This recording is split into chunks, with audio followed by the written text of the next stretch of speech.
Good morning children. मैं मोनल सिकरवार एक बार पुनः आपके सामने ऑनलाइन टीचिंग के थ्रू।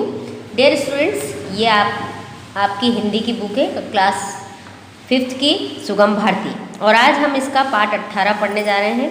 पाठ 18 में एक कविता है, आओ साथी वृक्ष लगाएं। जो पौधारोपण करते हैं उसके ऊपर ये कविता दे रखी है। आओ साथी वृक्ष लगाएं, सूखी धरती हरी बनाएं। वृक्ष हमारे जीवन दाता, यही हमारे भाग्य विधाता।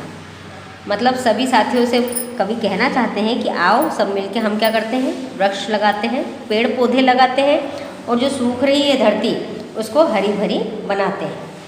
वृक्ष क्या है? हमारे जीवन दाता है, क्योंकि वृक्षों से ही हमें फल फूल लकड़ी बहुत सारी चीज़ें मिलती हैं, और यही हमारे भाग्य विधाता हैं।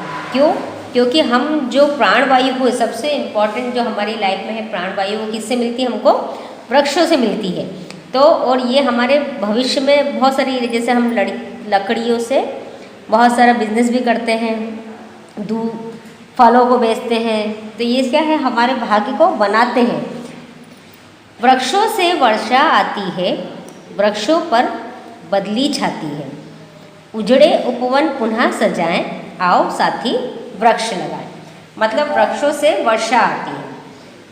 जाहिर सी बात है, आपने देखा होगा कि इसके पहले भी कक्षा में आप पढ़ चुके हैं, जैसे हम पेड़ पौधे लगाते हैं तो वो मिट्टी के कटाव को रोकती है, पूरा पर्यावरण हरा भरा बनाती है वृक्षों को लगाने से, और उससे वर्षा अच्छे समय पर आ जाती है, और वृक्षों पर बदली छाती है। मतलब वृक्षों से ही सारा वातावरण बदल जाता है, सुखमय हो जाता है। उजड़े उपवन पुनः सजाए, मतलब कि आजकल आपने देखा होगा हर कहीं पेड़ों को काटकर, उपवन को उजाड़कर नई नई जगह पर कुछ भी कंपनी है, फैक्ट्री है, ये स्थापित कर देते हैं, तो वो सूखा पड़ जाता है। तो उन उजड़े उपवन को पुनः सजाएं, आओ साथी वृक्ष लगाएं। वृक्षों ने पशुओं को पाला, वृक्षों ने ईंधन दे डाला। मतलब वृक्षों ने पशुओं को कैसे पाला? क्योंकि पशु चारा पत्तियां खाकर अपना पेट भरते हैं, तो उनका पेट भर जाता है तो वो उनका जीवन निकलता है, और ऑक्सीजन भी देते हैं।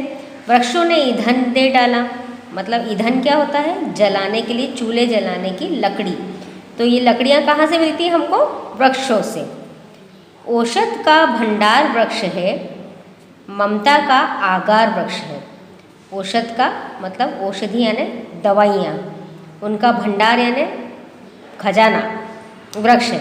हमको सारी जो दवाइयाँ मेडिसिन होती हैं वो हमको पेड़ों से मिलती है। पेड़ों से, जैसे नीम का वृक्ष जो होता है उससे हमको बहुत लाभ होते हैं। एक तो शुद्ध वायु भी मिलती है, उसकी छाल को हम घर में घिसकर किसी भी घाव पे लगा लेते हैं, फुंसी फोड़े पे लगाते हैं, वो ठीक हो जाते हैं। और उसकी पत्तियों से भी बहुत सारी चीज़ें, पानी में उबाल कर हम नहाते तो शरीर की सारे रोग खत्म होते हैं। और जो नीम का जो पेड़ रहता है उसकी पत्तियों को बहुत सारी चीज़ों में, गेहूं में रखते हैं तो कीड़े नहीं पड़ते हैं। इस तरीके से बहुत सारा उपयोग पत्तियों का होता है, ठीक है। और ममता का आगार वृक्ष है, मतलब कि ममता का आगार वृक्ष मतलब जैसे हम अपनी माँ की गोद में लेट जाते हैं और उनके आंचल की छाया में छिप जाते हैं, उसी तरह पेड़ भी हमको ममता ही देता है। हम यदि जब परेशान होते हैं तो किसी पेड़ की शीतल छाया में यदि शांत वातावरण में लेट जाते हैं तो हमारा मानसिकता से हम बहुत, मतलब जो मन हमारा परेशान होता है वो बहुत ही शांत हो जाता है। तो हमको ऐसा लगता है कि कुछ नहीं चाहिए, लेकिन सारी ममता हमको पेड़ों से मिलती है। बीच बीच में फूल उगाएं, आओ साथी वृक्ष लगाएं। मतलब हमको फूलों के भी वृक्ष लगाना चाहिए, पेड़ पौधे लगाना चाहिए, क्योंकि फूलों से क्या है, बहुत सारी उपयोग। फूल औषधियों में भी काम आते हैं, फूल पूजा में भी काम आते हैं, फूल श्रृंगार में भी काम आते हैं। तो कवि का कहना है कि हमको सभी प्रकार के वृक्ष लगाना चाहिए। इस कविता का सारांश यही है कि कवि कह रहे हैं कि हमारा जीवन वृक्षों पर निर्भर है, और हमें वृक्ष लगाना बहुत ही आवश्यक है। हर घर में हमें ये प्रण लेना चाहिए कि हमें वृक्ष लगाना ही चाहिए। जिस घर में जगह होती है उन्हें वहाँ पर बड़े पेड़ लगाना चाहिए, और जहाँ जगह नहीं होती है वहाँ पर छोटे पेड़ पौधे फूलों के लगाकर हम गमलों में रख सकते हैं। इससे वातावरण भी शुद्ध होगा और हमारा भविष्य भी उज्जवल होगा। ओके डियर स्टूडेंट्स, ये आपकी पार्ट 18 की कविता ख़त्म हो गई है, और हम मिलते हैं नेक्स्ट वीडियो में बैक एक्सरसाइज के साथ में। Okay, thank you.